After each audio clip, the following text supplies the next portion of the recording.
안녕하세요. 30대 중반의 여성입니다. 이제 남편과 결혼한 지는 5년 정도 됐습니다.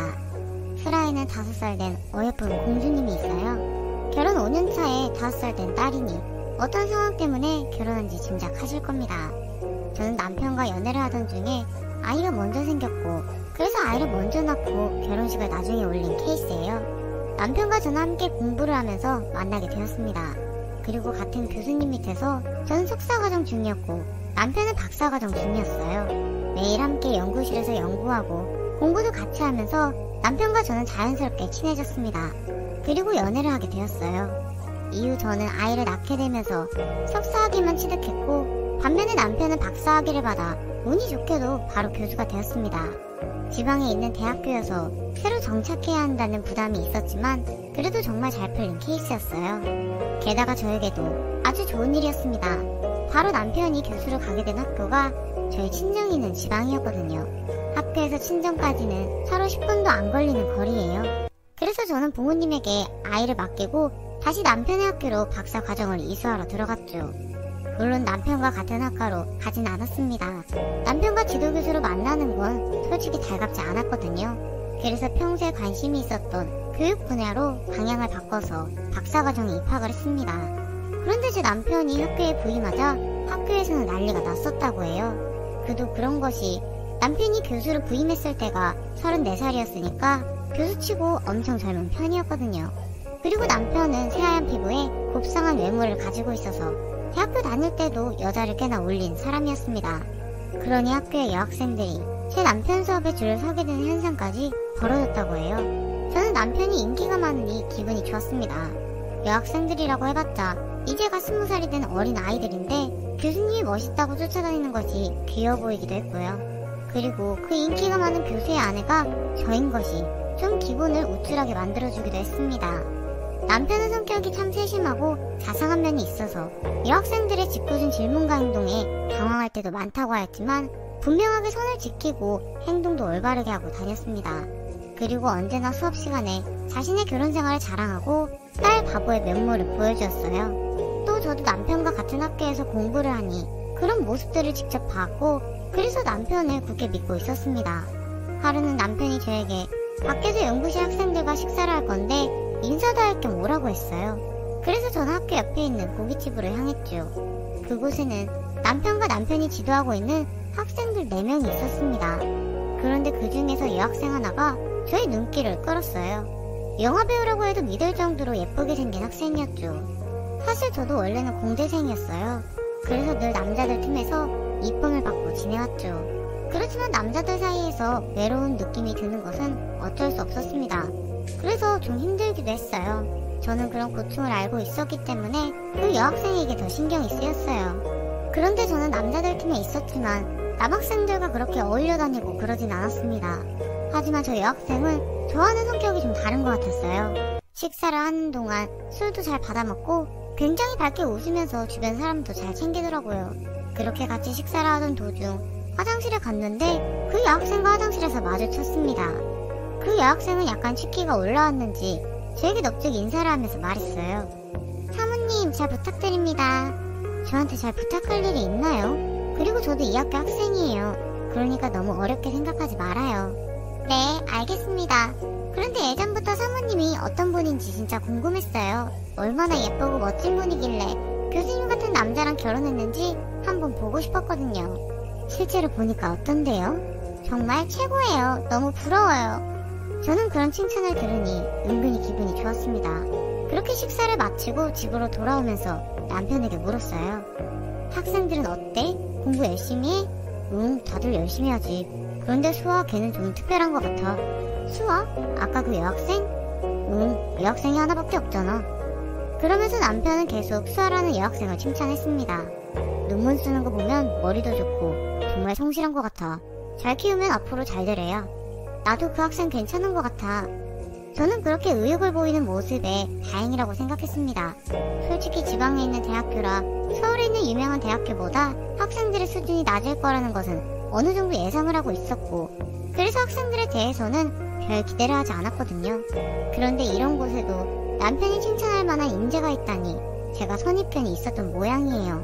그 다음날 저는 학교에서 남편과 함께 점심을 먹을까 하고 남편의 연구실로 가고 있는데 남편과 학생들이 나오는 것이 보였습니다. 그래서 남편을 부르려고 할 때 수아라는 여학생이 남편의 팔을 찌르면서 커피를 사달라고 조르는 것을 보았죠.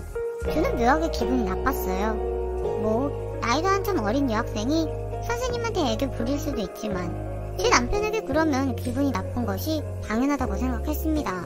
그런데 그런 일이 계속 목격되는 것이었죠. 커피를 마시러 학교 안에 있는 커피숍에 갔는데 그곳에 수아라는 학생이 누군가와 통화를 하고 있었어요. 통화 중이라 저를 못 본 모양인지 계속 통화에 집중하더라고요. 그런데 통화 내용이 좀 거슬렸습니다. 야, 우리 학교 교수님 진짜 짱이야. 솔직히 우리 교수님 생긴 것도 잘생겼고 키도 크고 거기에다가 몸도 좋아. 저번에 연구실에서 혼자 운동하시는 거 봤는데 팔뚝의 근육이 장난 아니더라. 거기다가 머리는 좀 똑똑해? 그 나이에 벌써 교수잖아. 네 남자친구보다 어릴걸? 저는 그 말을 듣고 곰곰이 생각해보니 박사과정인 이 학생과 남편의 나이 차이가 10년도 안 난다는 것을 알게 되었습니다. 교수와 제자여서 차이가 있는 것처럼 느껴지는 것이지 실상은 나이 차이가 그렇게 많이 나는 것이 아니었죠. 그리고 저 여학생의 말투가 너무 거슬렸어요. 제 남편의 몸을 평가하는 것도 그렇고 처음에 좋은 이미지가 많이 사라졌죠. 저는 주말에 남편과 오랜만에 쇼핑을 나왔습니다. 그런데 남편이 여자 운동화를 하나 사는 것이었어요. 저는 당연히 제 건 줄 알았죠. 그래서 저는 남편에게 이야기했습니다. 이거 디자인 별론데? 그래? 응, 내가 신기에는 너무 어려 보이지 않아? 아, 그러면 제대로 골랐네. 그게 무슨 소리야? 다음 주에 수아 생일이어서 선물로 주려고. 저는 그 말에 좀 놀랐어요. 그리고 남편에게 물었죠. 아니, 그의 생일을 왜 당신이 챙겨? 내 학생이니까 챙기는 거지. 아니, 그래도 생일까지 챙기는 건 좀 오버하는 거 아니야? 챙길 수도 있는 거지, 왜 그래? 그렇게 남편과 이 일로 말다툼을 하며 주말이 지나갔습니다. 그리고 저는 계속 그 수아라는 학생이 거슬렸어요. 그래서 학교에서도 마주치면 살갑게 인사하는 여학생과 다르게 저는 좀 냉담하게 대했습니다.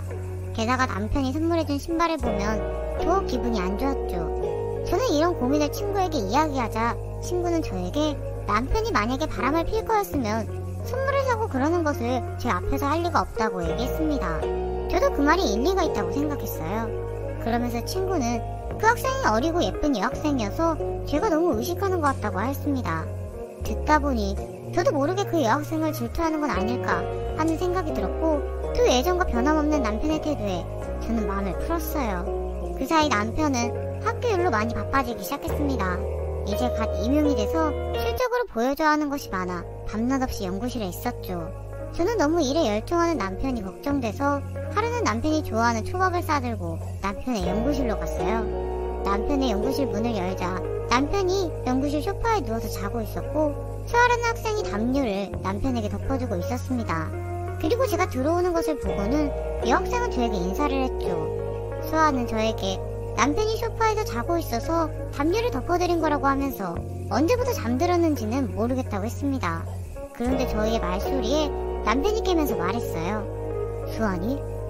저는 그 말에 갑자기 기분이 안 좋아졌습니다. 일어나자마자 찾은 사람이 저 여학생이라니 질투심 같은 게 생기더라고요. 그러다 남편은 탁자 위에 있던 안경을 쓰고 저를 보더니 놀라며 말했습니다. 어? 당신이 여긴 웬일이야? 웬일은 집에 하도 안 와서 죽었나 살았나 보러 왔어. 하고는 심술이 나서 사가지고 온 초밥을 탁자 위에 던지듯이 놓았죠. 그래도 남편은 아무렇지도 않게 기지개를 키며 말했습니다. 요새 연구 보고서 때문에 바쁜 거 알잖아. 이거 초밥이야? 맛있겠다. 수아야, 너도 아직 밥 안 먹었지? 이거 좀 먹어. 저는 그 말에 또 마음이 상했습니다. 음식을 사가지고 온 저보다 다른 사람한테 먼저 먹어보라고 권하다니요. 그것도 어리고 예쁜 여제자한테요. 그래서 저는 화가 나서 말했습니다. 내 입은 주둥이인가 보네. 그럼 밥 잘 먹어. 난 집에 갈게. 한껏 기분이 상한 저는 연구실을 나왔습니다. 그러자 남편이 바로 저를 따라 나오며 말했어요. 왜 그래? 무슨 안 좋은 일 있어? 방금 안 좋은 일 생겼어. 뭐 때문에 그러는데? 저는 제가 화난 이유를 말하려고 하는데 열린 연구실 문 뒤에 앉아있는 수아라는 학생이 눈에 들어왔어요. 잠에서 깨자마자 저 여학생의 이름을 부르고 초밥을 보자마자 나보다 저 여학생에게 먼저 먹자고 권하는 것 때문에 화가 났다라고 이야기하는 것을 그 여학생이 듣기라도 하면 자존심이 너무 상하는 일이었죠. 저는 남편에게 말했습니다. 몰라, 집에서 이야기해. 그리고는 곧장 집으로 갔어요. 그날 밤 남편은 제가 좋아하는 아구찜을 사들고 와서는 저에게 자신이 뭘 잘못했는지 알려달라고 했습니다. 그래서 저는 모든 것을 다 이야기했어요. 그러자 남편은 웃으면서 연구실에 여자가 수아밖에 없잖아. 그런데 자다가 일어났는데 여자 실루엣이 보이니까 당연히 수아인 줄 알고 그런 거지. 라고 이야기하며 저를 달랬습니다. 남편은 눈이 많이 나빠서 안경이 없으면 거의 장님이나 다름없었기 때문에 이해가 가긴 했어요. 그리고 수아는 남이잖아. 음식 같은 거 손님한테 먼저 권하는 게 예의지. 그래서 나도 수아한테 먼저 권한 거야. 남편의 말을 모두 들으니 그제야 이해가 갔습니다. 아무리 생각해봐도 만약 그곳에 수아라는 여학생이 아닌 남학생이 있었다면, 아니 수아처럼 예쁜 여학생이 아니라 그냥 평범한 여학생이 있었다면 이렇게까지 화내지 않았을 것 같아요. 그렇게 저는 제가 질투를 하고 있다는 생각에 좀 놀랐습니다. 평소에 저는 털털하고 남편을 굳게 믿으며 질투 같은 것은 하지 않을 거라고 생각했기 때문이었죠. 그래서 저는 좀 더 마음을 넓게 가지자고 생각했어요. 그리고 며칠 뒤 남편이 세미나가 있어서 서울에 가게 되었습니다. 저는 학교에 있다가 남편의 연구실을 지나가는데 그곳에 사람이 아무도 없었죠. 그래서 저는 남편에게 전화를 걸어서 물어보니 그 세미나에 참석하기 위해 연구실 학생들도 다 서울에 왔다고 하더군요.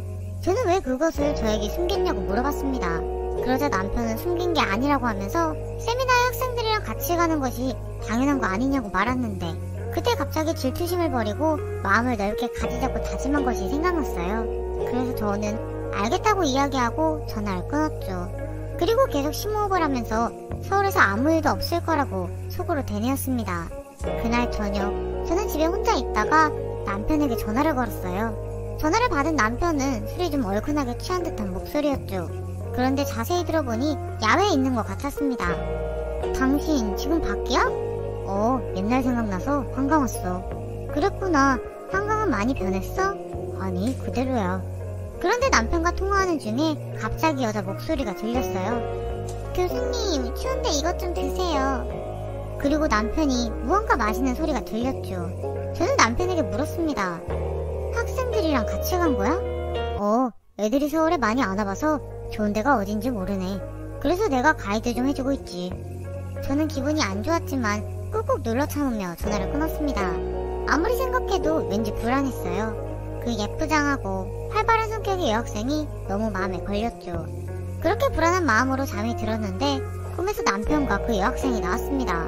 저는 너무 놀라서 잠에서 깨었죠. 시간을 보니 새벽 2시였어요. 저는 다시 남편에게 전화를 했습니다. 남편은 잠에 취해 전화를 받았죠. 이 시간에 웬일이야? 무슨 일 있어? 아니야. 그냥 지금까지 술 먹나 걱정돼서 전화한 거야. 아까 한강에서 와서 바로 잤어. 알겠어. 깨워서 미안해. 잘 자. 저는 갑자기 남편을 의심하는 제가 너무 싫어졌습니다. 그런데 이런 기분이 드는 것이 제가 마음대로 컨트롤할 수 있는 것이 아니니 저도 참 답답했어요. 그렇게 저는 남편이 세미나를 마치고 돌아오기를 기다렸습니다. 세미나가 끝나는 날 저는 남편의 연구실로 남편을 마중 갔어요. 그리고 연구실에 학생들이 있는 것이 보였죠. 저는 연구실로 들어가 학생들에게 인사를 했습니다. 그러면서 학생들에게 남편이 어디 있냐고 물었죠. 그런데 거기 있는 학생들이 남편이 일이 있다면서 수아라는 학생과 나중에 오기로 했다고 하는 겁니다. 저는 그 말을 듣고 좀 불안해지기 시작했어요. 그리고 바로 남편에게 전화를 걸었죠. 남편은 전화를 받지 않았습니다. 저는 심장이 쿵쾅거리며 초조해지기 시작했어요. 왜 두 사람은 같이 서울에 남은 것인지 그 이유가 너무 궁금했죠. 저는 일단 제 연구실로 가서 자리에 앉았습니다. 그렇게 전화기를 바라보며 남편에게 연락이 오기를 기다리고 있었지만 전화기는 조용했어요. 오후 늦게 수업이 있어서 수업을 들으러 강의실로 갔지만 머릿속이 너무 복잡해서 수업 내용이 머리에 들어오지 않았습니다. 결국 저는 수업 도중에 나왔어요. 그리고 전화기를 확인하니 남편에게서 문자가 도착했습니다. 전화했었네. 나 이제 학교에 도착했어. 지금 수업 중이지?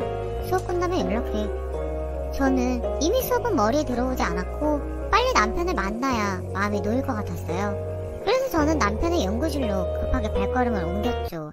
그렇게 남편의 연구실에 도착했는데 안에서 사람의 인기척이 들렸습니다. 저는 안에서 들리는 소리에 집중했어요. 그런데 안에서 여자의 신음소리가 들리는 게 아니겠어요? 바로 수아라는 학생의 소리였죠. 그리고 남편의 목소리가 들렸습니다. 괜찮아? 네, 계속 해주세요. 그리고 또다시 들리기 시작한 저 소리. 저는 너무 놀랐습니다. 머리와 손이 막 떨리기 시작했죠. 저는 더 이상 참을 수 없어 연구실 문을 박차고 안으로 들어갔어요. 그렇게 제가 문을 열고 들어가니 남편은 수아 앞에 무릎을 꿇고 앉아있었죠. 아니, 당신이 여기 어쩐 일이야? 수아라는 학생은 의자에 앉아있었고 남편은 그 앞에 무릎을 꿇고 앉아 손에 거즈와 소독제를 들고 있었습니다. 이어서 수아라는 학생이 저에게 말했어요. 제가 다쳐서 소독을 해야 하는데 생각보다 많이 다쳐서 혼자서는 도저히 못하겠더라고요. 그래서 죄송하지만 교수님께 부탁드렸어요. 자세히 보니 수아의 무릎에서 피가 많이 나더군요. 저는 약간 머쓱해졌습니다. 그리고 저는 남편을 도와 수아의 상처를 치료해주고 남편과 함께 집으로 향했어요. 집으로 돌아오는 길에 남편은 웃으면서 제게 말했습니다. 도대체 무슨 생각을 했길래 그렇게 놀라서 들어온 거야? 저는 좀 부끄러웠지만 솔직하게 마음에 있었던 이야기를 다 했어요. 남편은 제 이야기를 웃으면서 듣더니 저에게 수아라는 학생에 대해 이야기를 해주었죠. 수아는 집이 많이 어려워서 장학금 없이는 공부를 지속할 수가 없는 입장이라고 하였습니다. 그래서 충분히 더 좋은 대학교로 갈 수 있었지만 지방에 있는 대학교로 온 것이라고 하였죠. 그런데 남편이 볼 때는 머리도 똑똑하고 조금만 지원해주면 잘 될 것 같다는 생각이 들었대요. 그래서 서울에서 따로 내려온 것도 남편의 지도교수에게 수아를 소개시켜주고 오느라고 다른 학생들보다 늦게 온 것이었죠. 저는 남편에게 물었습니다. 그럼 생일 선물로 신발은 왜 사준 거야? 저번에 보니까 수아가 신는 신발 밑창이 다 닳아서 구멍이 나 있더라고. 그래서 신발 하나 사줘야겠다고 생각하고 있었는데 때마침 생일이어서 겸사겸사 사준 거지. 왜 나한테 그렇게 이야기 안 했어? 솔직하게 이야기해줬으면 그렇게 화내지 않을 거 아니야. 그렇게 말할 겨를이나 줬어? 그냥 막 쏘아붙이고 집으로 가버렸잖아. 저는 머쓱해져서 괜히 남편의 어깨를 툭 쳤습니다. 그러자 남편은 질투하는 저의 모습이 귀엽다고 하면서 아직 자신을 많이 사랑해줘서 고맙다고 이야기했죠. 결국 남편과 남편의 지도교수님의 추천으로 수아는 미국에 있는 대학원에서 공부하고 일을 배우게 되는 기회를 얻게 되었습니다. 며칠 후에 학교에 있는데 수아가 저를 찾아왔어요. 그리고 저에게 선물을 건네주었죠. 자신이 직접 짠 커플 목도리를 저와 남편의 것 2개를 선물해 주었습니다. 그리고 저에게 오해를 하게 해서 죄송하다고 했어요. 그래서 저도 제가 예민하게 생각했던 것 같다고 이야기하면서 저는 제 속에 있던 나쁜 마음들을 풀었습니다. 그리고 다음 학기에 수아는 미국으로 출국을 했죠. 그렇게 수아는 지금도 미국에서 열심히 공부를 하고 있습니다. 그리고 그곳에서 좋은 인연도 만나 조만간 결혼한다고 소식도 전해왔어요. 남편은 자신의 첫 학생이 이렇게 일이 잘 풀려서 참 행복해했습니다. 그리고 저도 수아에게 둘째가 생겼다는 기쁜 소식을 전해주었죠. 코로나가 얼른 잠잠해져서 수아의 결혼식에 꼭 참석했으면 좋겠네요. 그럼 그때까지 여러분도 모두 건강하세요. 오늘의 사연에 여러분의 소중한 댓글 참여 기다리면서 구독, 좋아요, 고민은 물론 알람 설정도 부탁드립니다.